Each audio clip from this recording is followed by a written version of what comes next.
তোমাকে কি ব্যাপার কি অনেকদিন থেকে হ্যাঁ হ্যাঁ বলি তোমাকে দেখা যাচ্ছে না, কি ব্যাপার কি, কোথায় হারিয়ে গেছে?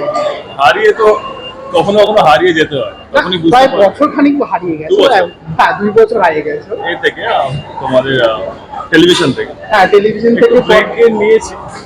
কাজের অবস্থা হয়তো সুযোগও হয়ে ওঠেনি, আমাকে কেউ কাস্ট করেনি, তখন আমি যদি ছেড়েছি তো সামথিং ফর বেটার, কিছু বড়ের জন্য অপেক্ষা করছি। মানে কি বড় পর্দা আসার জন্য কি কোনো প্রস্তুতি নিচ্ছ, এরকম কিছু প্ল্যান আছে? প্ল্যান তো করছি, এবার তো যদি ওই উপরওয়ালা যা আছে করবে। এখন যা টলিউডে চলছে পুরো ঘটে ঘা হয়ে গেছে, কি বলবে সেটা নিয়ে?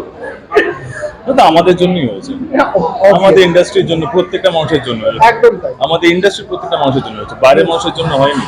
হ্যাঁ অবশ্যই, কিন্তু কোথাও না কোথাও লোককে টাকা দেবে না, নিজেদের লোককে কাস্ট করবে, ট্যালেন্টকে আর তো বললামই না, এমনি মুখ কাটা যা বলি সত্যি কথা বলি, তো এরকম করলে তো ইন্ডাস্ট্রি তো নিচে নামবে, স্বাভাবিক ব্যাপার।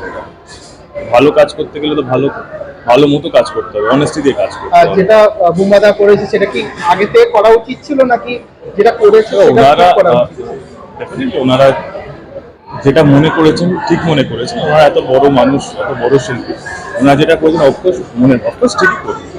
আমি এখানে বলার